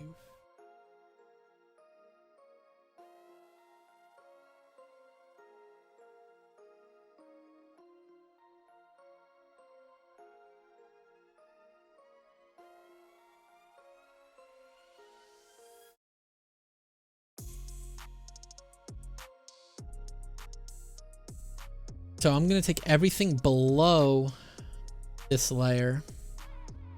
This is a flattened-ish layer and flatten it.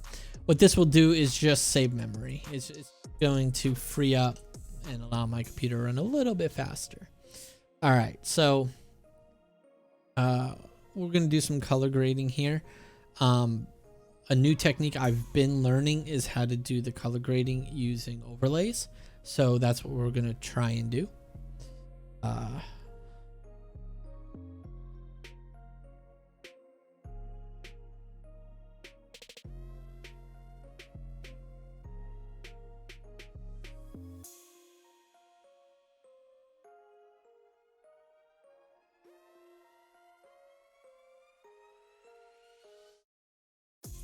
Pull this over.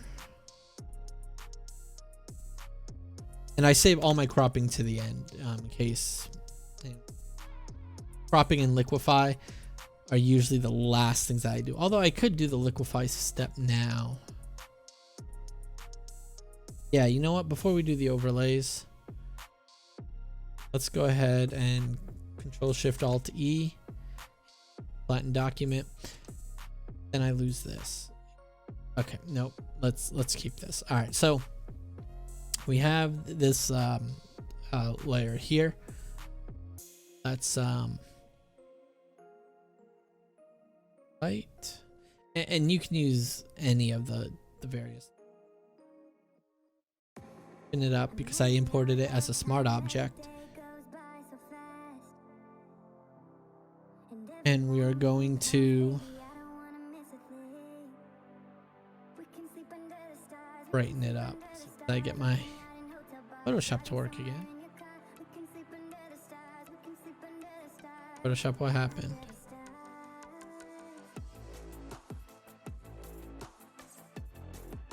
Ah, the wonders of Photoshop. Was I saving the other file? Is that what happened? Can't remember. Can't remember what happened. Are we locked up? No. Locked up. Hold on, let me give it a minute just in case I'm able to salvage it.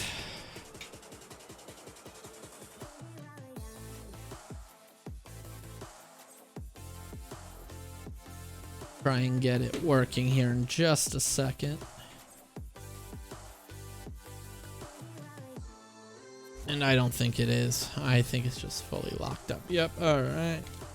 So let's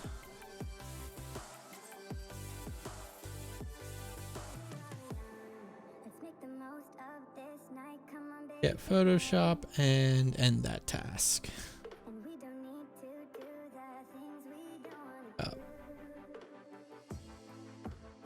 I don't know what exactly happened there, but we'll get through it.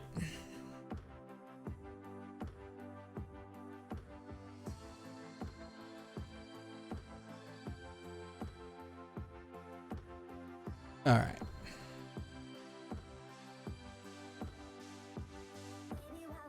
So what we'll do is we'll pull that texture back in. Actually, we're going to pull it in on its own layer.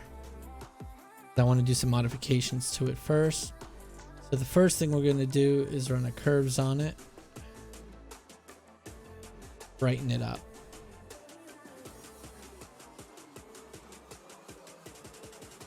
Brighten it up just like that. All right. Then we'll take both of them and merge them as a smart object so that if I want to manipulate them independently of the background, I can. And we're gonna and because I know Photoshop did some weird thing where I can't just click and drag, simply size of the canvas, and then we'll go to soft light. And I am actually kind of liking what it's doing. What I'm not liking is that it's on her. So what we're going to do is apply a mask, and the easiest way I know of is to come to channels. Oh, those are tiny. You can actually see them. We're going to find the channel. So I'm going to load the green channel as a selection over to that background texture and apply a mask. And we'll this. So now, technically the texture is being applied. So what I want to do is define this mask a little bit more. So I'm going to use a levels adjustment. And actually, I need to reverse this. My bad. Before I do anything, because it's only showing on her skin, I need to invert the mask. There we go. There we go. I knew I missed a step. So then I can slowly adjust this.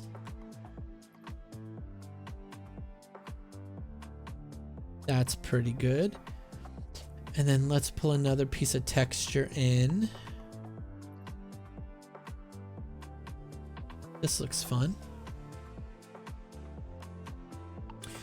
And this one I don't think I need to do anything extra to.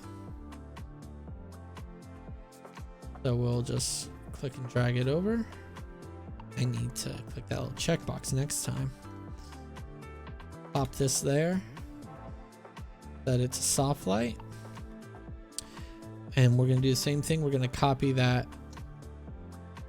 mask up. And I don't want it, this one I definitely don't want on her skin. So I hit Alt to actually go into the mask itself. And then I have my level set to Control L. And all I'm going to do is within that layer mask, I'm just creating some darker areas so that that stuff won't show up there, because the black will hide everything on this layer. See what that's doing to the image, the look it's giving us? So then I drop the opacity down to 0. Bring it up ever so slightly until I'm happy with it. And I'm pretty happy right there. Texture down to about 20.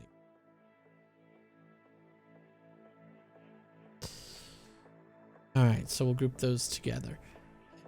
Now,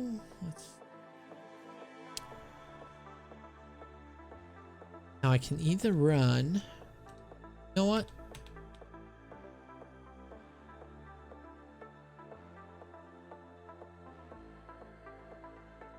Selective color.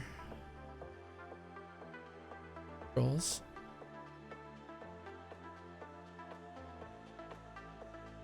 And now we're just going to slowly adjust some of the blacks. I want to pull down. I think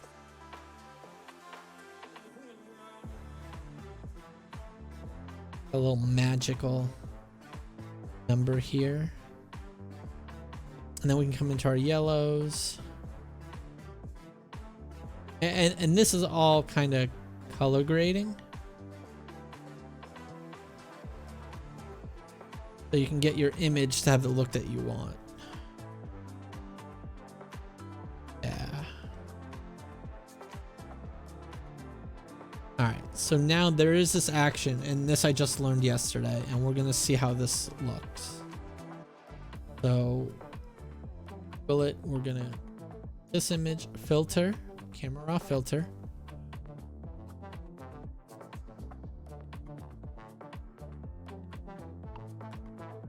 And we're gonna go to my presets and find this preset.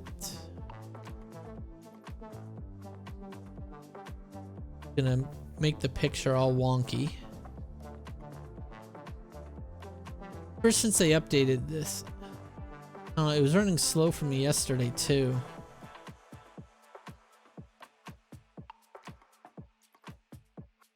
So it makes the image kind of wonky, but it gives it somewhat of a quality. So we're going to take bits of that, and then we're going to take a clean green layer selection. Take a mask.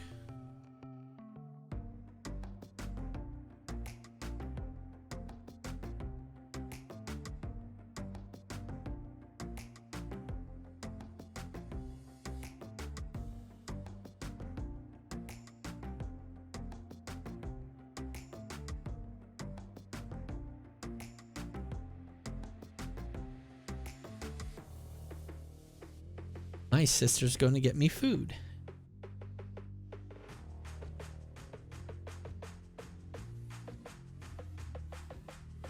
One second, chat. Food is important. It's the wrong mouse.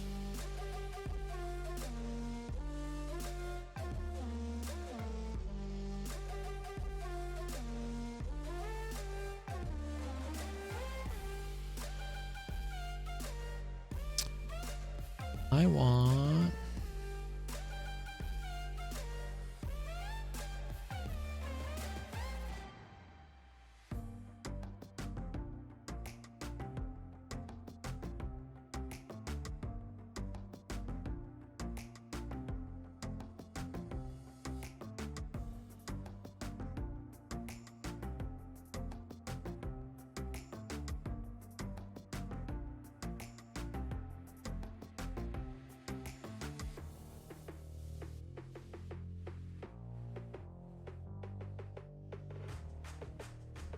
go there all the time, and I can't remember how to order their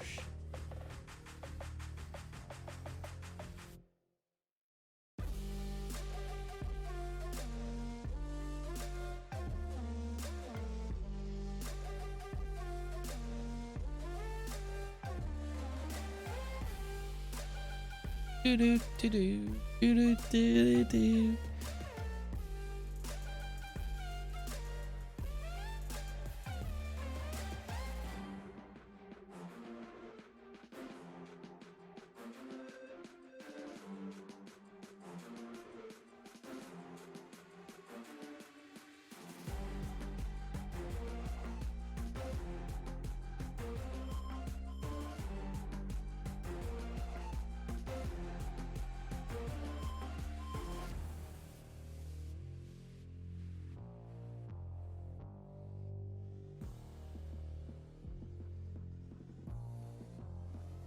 All right.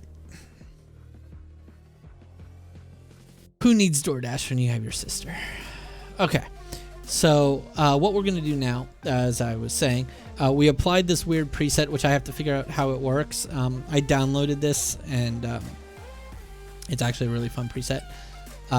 So we're going to apply it in two different areas, into the highlights and into the shadows. So I use my green layer because my green layer has a pretty decent mix of the two areas. And so one, we're going to leave the mask the same, and then the second we're going to invert. So it's affecting the opposite. So we'll turn the top one off, and we'll see how this is the one that's going to be affecting her skin the most. About right there is good. And then we'll turn on the top one, which is affecting a lot of the image. Don't need to do a ton to that. Okay. And then we'll group those together. It just adds a little something to it. Then we'll lower that a little bit. Then we're going to finish off with some LUTs. So color lookup. And then let's see, let's do crisp winter. And then hate that. I almost deleted it. Do edgy amber. And then the last one, foggy night. Actually, I think the crisp winter goes on top of the foggy night. Yes. Take all those. It's down to 9%. And that just, again, just gives the image a little something extra, just something small to it. So the last two changes are just kind of taking a good image and just giving it a little kiss of something else. Okay. And then the last thing we are going to do is, I think I do want to add a little effect coming off of here. So underneath those two layers, because I want these two layers to affect what I'm about to do, I'm going to create a new layer. My gradient, I'm going to change to the basic color to transparent gradient. Color picker, I'm going to choose a skin color or a color of light in the image.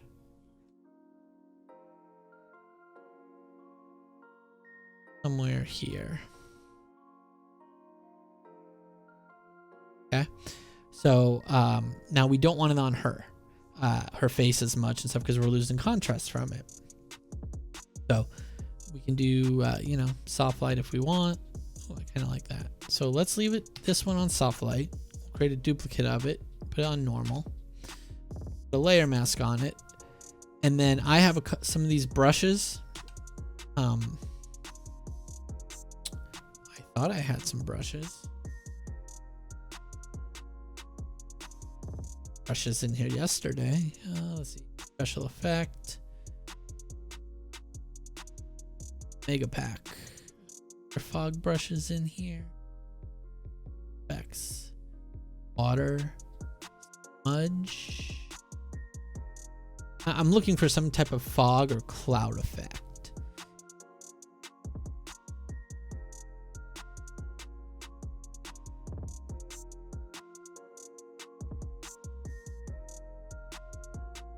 And these brushes I'm looking at, I think you can get them free from the Photoshop exchange. Okay, I'm just gonna load those up.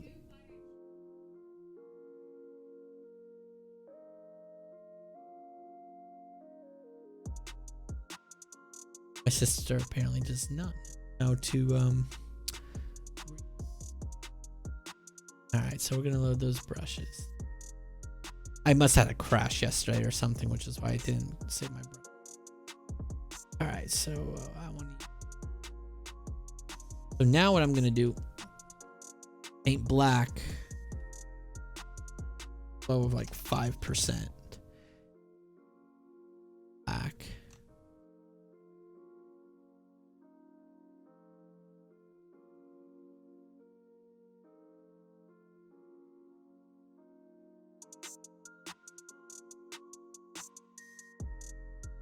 This is just gonna break up and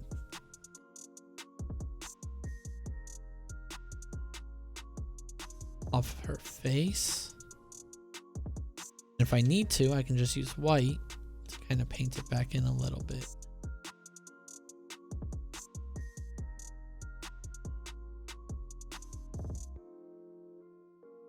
Then on a new layer, right above that, I'm going to just using my normal brush tool, I'm going to select a darker color.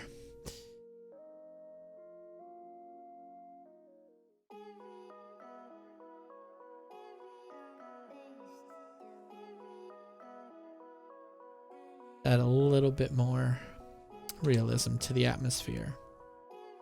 Okay. And then the last thing, yeah, no, I keep saying the last thing and then I keep remembering something. We're going to do light beams. Which light ray? There we go. Light ray. Let's choose bright.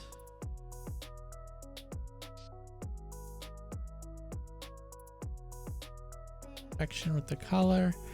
And we are going to reverse this because this is coming from the wrong direction. Oops.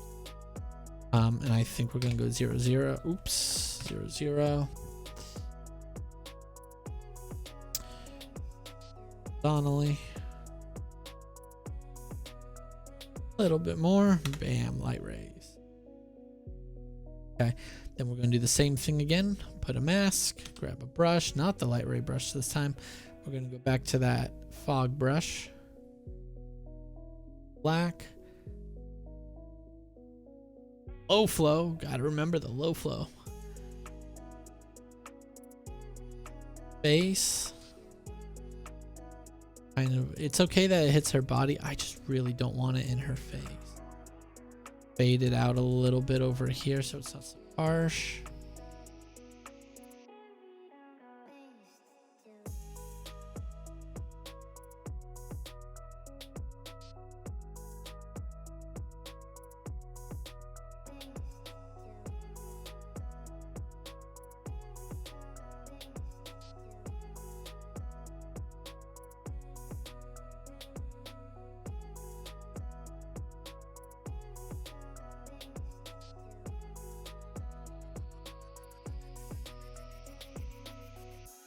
Adding a little bit of atmosphere. All that atmosphere together.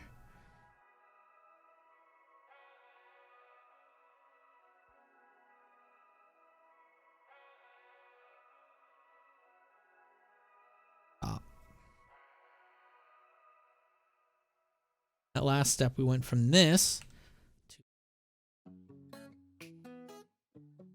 I think it's a fairly good result.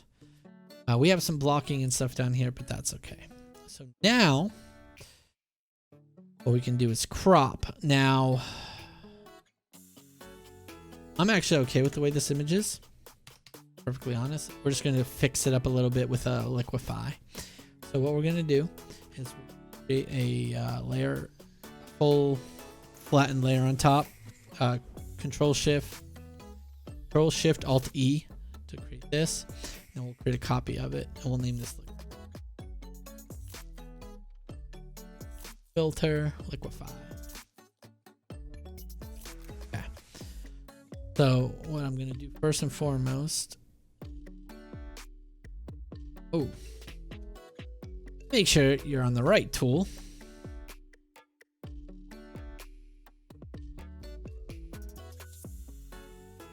What I need to do down here, nice big brush.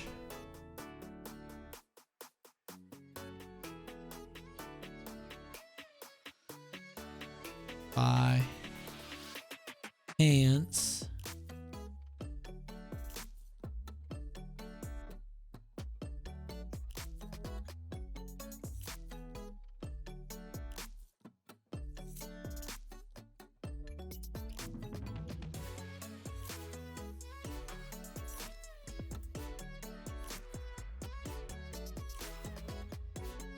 And this way we're just creating cleaner image. Down a little bit.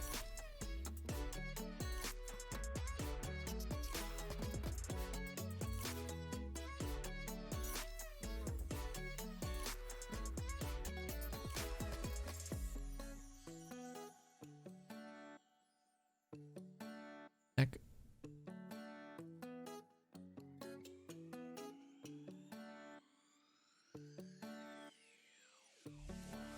Shoulder back. We went a little.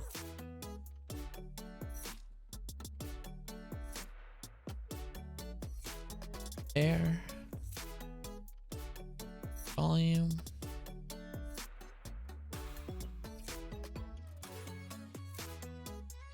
Had someone complain. Hair look more voluminous. Voluminous.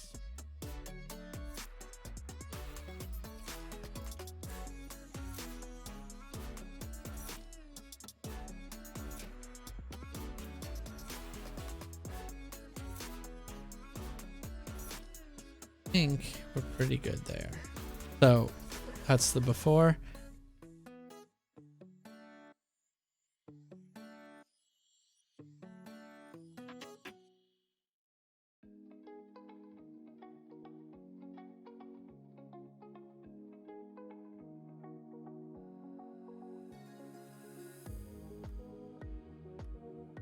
Okay. Then I think one thing we'll try, just to make sure we didn't lose.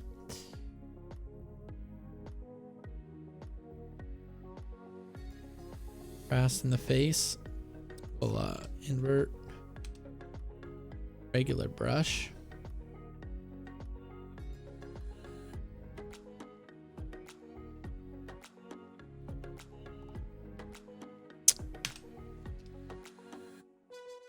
Right tools. And we'll paint this curves layer onto the face.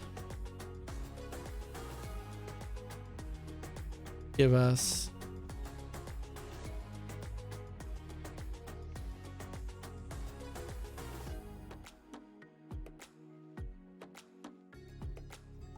a little bit of additional contrast, but we're going to tone that down.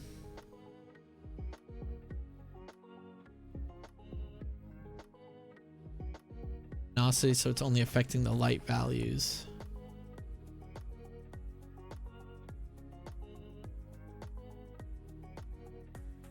All right.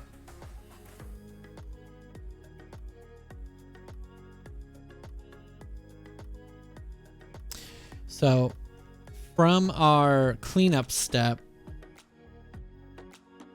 from this to this, to this, I am happy with that. So we save this, and we're gonna get this ready to go up on Facebook.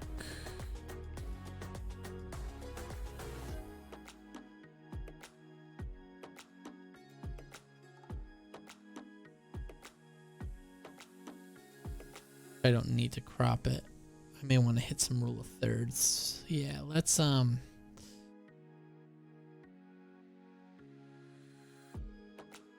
looks. I didn't type in my ratio. I don't know what ratio this was.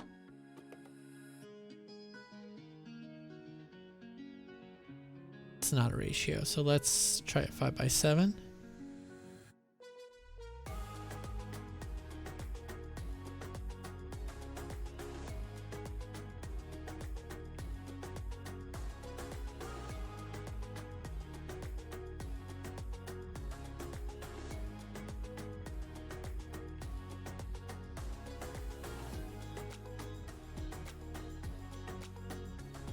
See how that looks.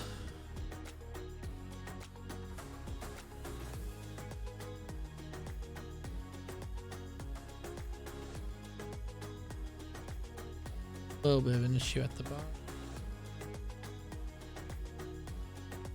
A little closer.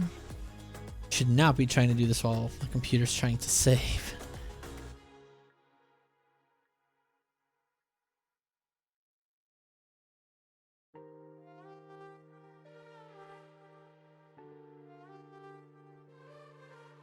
As you can see, it's thinking about cropping.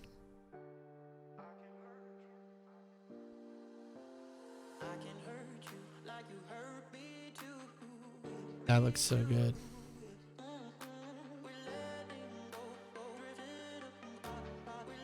All right. So since this is where I'm going to leave it, I'm going to knock it down to 8-bit. And all that does is it frees up space because it's a massive file. All right, so let's flatten. Convert the profile to sRGB. Save it out. JPEG. The folder that I just created. And then this is the file that I will upload places. And I didn't really need to do any sharpening. She didn't look like she needed it. Plus, you couldn't really see her eyes, so I didn't want to sharpen all that much, and it really didn't need it. So this is our final image. So let me pull up the original.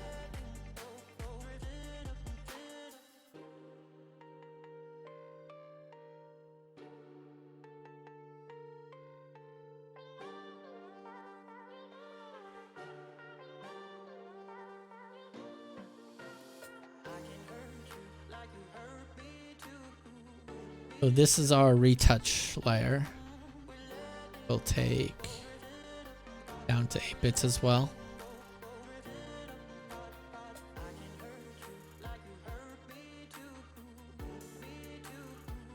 Pull the background layer over here.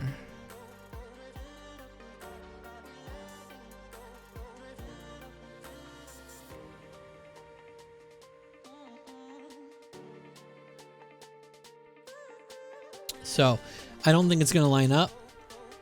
It's really not.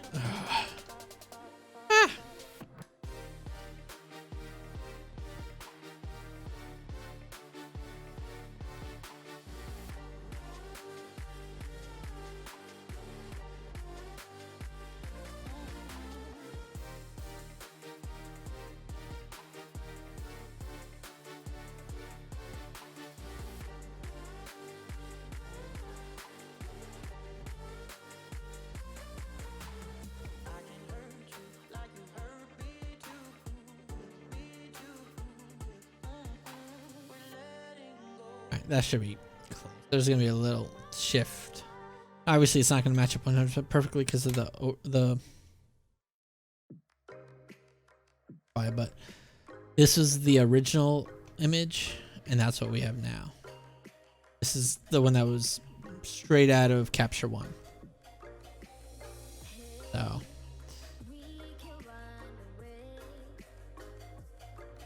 All right. And I think that's going to do it for me tonight, because my sister's back with the food pretty soon. And then I can eat. So if you have any questions or anything like that, you can find me on Twitter or Facebook. All the links are down in the panels below and in the little bar thing that has my info on it. Feel free to ask me any questions. I think I have my next stream set for Sunday morning. I will always have the schedule updated when I actually do stream. Work is a bit crazy this week, so I can only stream about 2 days right now. But I'm gonna try and start streaming a little bit more. But yeah, let me know any questions and stuff that you have, and I might be able to actually address it in the next stream. Otherwise, I'll just be editing some of my old photos until I can actually get out and start shooting again. because of COVID. But yeah, anyway, thank you all for joining me, and I will see you all later.